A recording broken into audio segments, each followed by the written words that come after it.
Hello friend, नमस्ते, आदाब, सत श्री अकाल। आप सबका स्वागत है आपके अपनी सक्सेस की पाठशाला में। और आज हम देखने वाले हैं 10th क्लास की फर्स्ट चैप्टर की फर्स्ट एक्सरसाइज। ठीक है ना।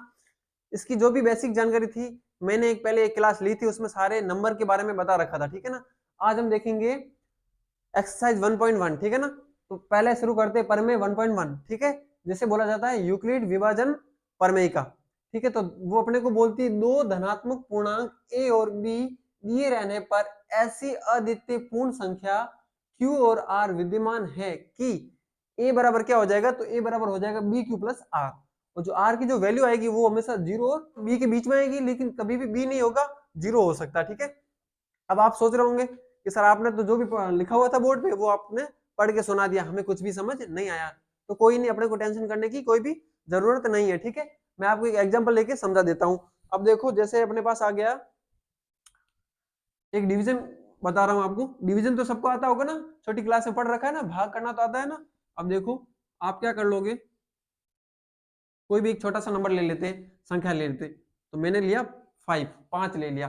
5 में आप 2 का भाग दे दो, दे दोगे ना सब। 5 में जैसे ही 2 का भाग दिया, कितना टाइम चला गया, कितनी बार गया। आप बोलोगे सर 2 बार चला गया, आपका 4 आ गया, है ना। तो 5 में से 4 चला गया, तो आपका शेषफल बच जाएगा, 1 बचेगा ना। अब देखो, जो इसको ये था ना, इसको हम क्या बोलते थे, 5 था ना जो अपना, इसको हम बोलते थे क्या, भाज्य बोले, भाज्य बोला जाता था। ठीक है। और जो अपना 2 था ना, जिसको बोला जाएगा भाजक। ठीक है ना। और जो ये वाला 2 आया ना, इसको बोला जाएगा भाग फल, भागफल। ठीक है। और इसको बोल दोगे आप शेषफल, रिमाइंडर बोल दोगे। ठीक है, आपका रिमाइंडर हो जाएगा ये।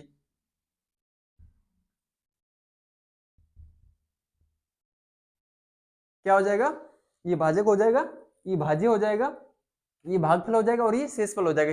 ये तो सबको आता था ना। इसी को बोला जाता है क्या, यूक्लिड विभाजन प्रमेय का। अब बोलो सर इसमें और इसमें क्या रिलेशन है, तो मैं अभी बताता हूँ आपको। अब देखो, आपको अगर बोला किसी ने 5 लेके आना है, ठीक है, 5 लेके आना, तो 5 कैसे लेके आओगे आप वापस से, तो 2 को 2 से मल्टीप्लाई कर दोगे, 2 का 2 से गुणा करोगे ना, 2 गुणा 2 कर दोगे, और प्लस क्या कर दोगे, शेषफल को जोड़ दोगे, +1 कर दिया। 2 और 2 कितना हो गया, 4, 4 और 5, 5 आया नहीं आया। ठीक है।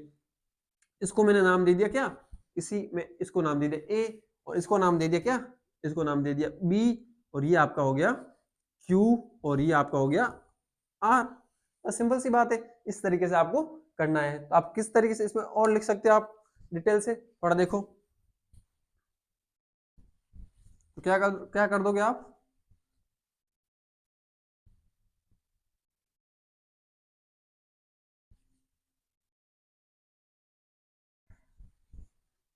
तो आपको लिखना है भाज्य बराबर,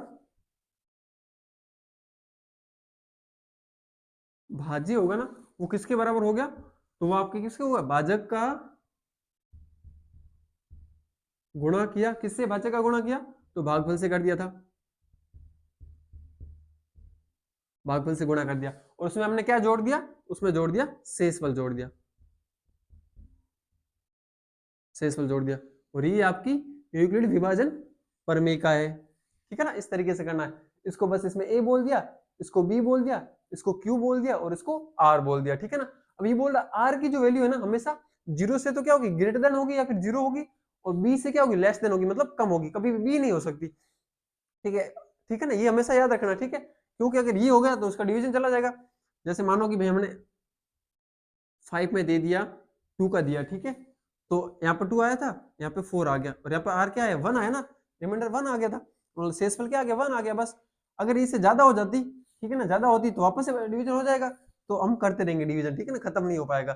जैसे इससे कम आ गया तो वो अपना डिवीजन खत्म हो गया, पूरा हो गया। ठीक है, भाग।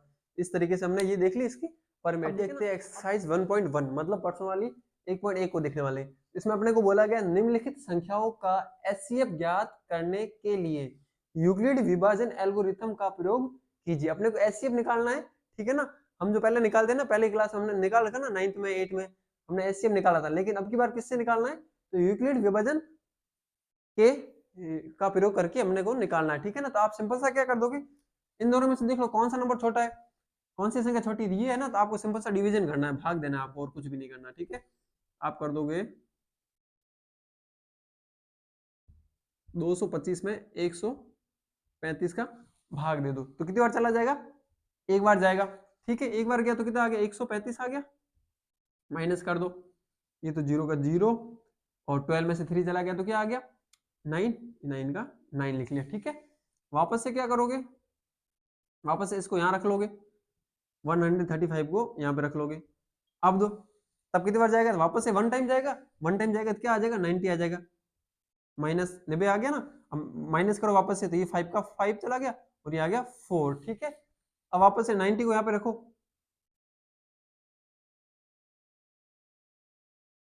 कितना टाइम गया, 2 बार चला गया, 90 आ गया आपका, 90 आ गया और 90 में से 90 गया तो 0 आ जाएगा और आपका डिवीजन इसी के साथ यहाँ पे खत्म हो जाएगा। ठीक है, अब सोचोगे सर तो इतना बड़ा प्रोसेस तो किया है, आपका एचसीएफ कौन सा निकला, तो आपका एचसीएफ जो यहाँ पे आएगा ना वही आपका क्या हो जाएगा, एचसीएफ हो जाएगा। ठीक है ना, तो आप बोल दोगे अपना HCF इक्वल टू क्या आ गया, वो आ गया 45 आ गया, 45 आ गया। ठीक है, इस तरीके से अपने करना है। इसके और 2 क्वेश्चन है जो आपको होमवर्क में दे रहा हूँ, आप कर लेना। फिर इसके साथ अपना सेकंड क्वेश्चन स्टार्ट करते हैं, जल्दी से इसको नोट कर दो। अब सेकंड क्वेश्चन के बारे में देखते हैं। ठीक है, तो इसमें बोला गया अपने को दर्शाइए कि कोई भी धनात्मक विषम पूर्णांक 6q+1 या 6q+3 या 6q+5 के रूप का होता है जहां q कोई पूर्णांक है। ठीक है, अपने को दिखाना है कि ये जो है ना संख्या, ये कि विषम पूर्णांक है। ठीक है ना, उसके बारे में अपने को दर्शाना। तो आप क्या बोलोगे, इसका लिख लोगे आंसर, माना कि ए माना कि ए एक ऐसी संख्या है जिसे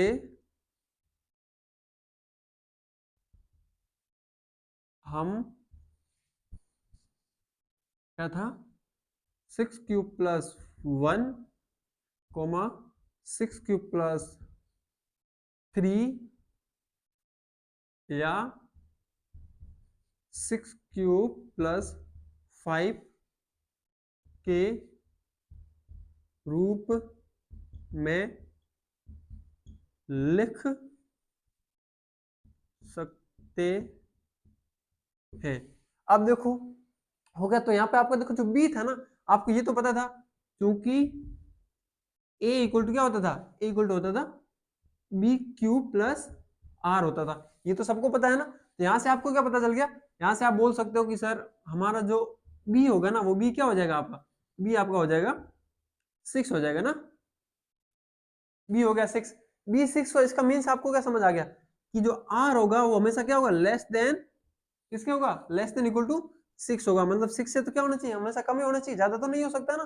ठीक है, अब देखो यहाँ पे क्या कर सकते हो आप, मतलब इससे कम होता ना, लेस देन होता तो 6 से कम होना चाहिए। तो आप आर आपका क्या क्या हो सकता है, आर आपका हो सकता है 1 हो सकता है, 0 हो सकता है। पहले तो आप बोलोगे सर एक तो 0 हो गया, 0 हो गया, 1 हो गया, 2 हो गया, 3 हो गया, 4 हो गया और 5, इन्हीं में से आर कुछ हो सकता है। तो सबकी वैल्यू रख के एक बार चेक कर लो। ठीक है, आप क्या करोगे, 6q प्लस जो 1 था ना, आप इतना सिंपल सा कर दोगे, आर को जब 1 रखा आपने, ठीक है, आर को 1 रख लिया। अब देखो इसको सोल्व करो,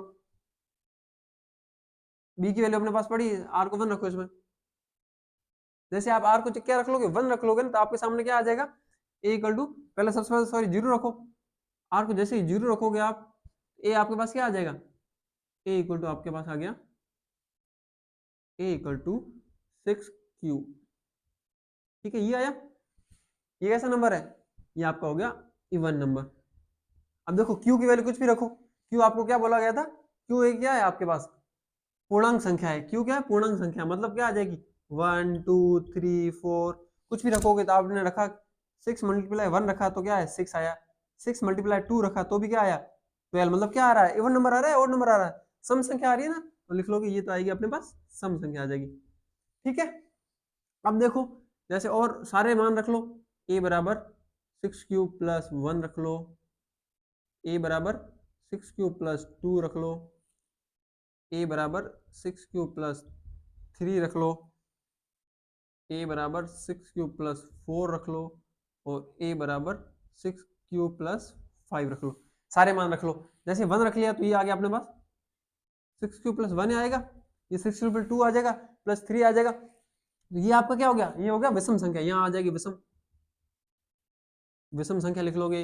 ये आपका वापस से सम हो जाएगा, ये आपका वापस से विषम हो जाएगा, ये सम हो गया और ये आपका विषम हो गया। अपने को बताना था विषम कहाँ कहाँ आ रहा था, तो एक 1 पे आ गया और एक 3 पे आ गया और एक 5 पे आ गया, ठीक है ना। आर की वैल्यू क्या क्या होगी जो विषम आ जाएगा आपके पास, आर की वैल्यू होगी 1 हो गई, 3 हो गई और 5 हो जाएगी, तो क्या आ जाएगा, ए आ जाएगा, विषम संख्या आ जाएगी, ठीक है ना। इस तरीके से अपने को सेकंड क्वेश्चन करना था, तो जल्दी से आप नोट कर दो। अपना थर्ड क्वेश्चन देखते हैं, ठीक है ना। तो क्वेश्चन थोड़ा बड़ा था तो मैंने नोट नहीं किया है, तो मैं पढ़ के बता देता हूँ, आप भी अपनी बुक लेके देख लो, ठीक है। अब देखो जैसे क्वेश्चन में अपने को बोल रखा है कि किसी परेड में 616 सदस्यों वाली एक सेना की टुकड़ी को 32 सदस्यों वाले एक आर्मी बैंड के पीछे मार्च करना है, ठीक है अपने को, और दोनों समूह को समान संख्या वाले स्तंभों में मार्च करना है। तो उन स्तंभों की अधिकतम संख्या क्या है जिसमें वे मार्च कर सकते हैं। अपने को क्या बोला, अधिकतम संख्या बतानी, मतलब क्या समझ गए, अपने को क्या निकालना है, आप बोल दो कि सीधा सा कि अपने को निकालना है HCF निकालना है, ठीक है, HCF निकालना है। तो क्या क्या दो संख्या दे रखी है अपने को, वो नोट कर दो। एक तो है 32 सदस्य और एक है 32 एन, लिख लो 32 और 616, ठीक है। सिंपल सा कुछ नहीं करना है, डिवीजन करो और आपका क्या निकल जाएगा, आपका निकल जाएगा क्या, HCF निकल जाएगा। आप कैसे करोगे देखो,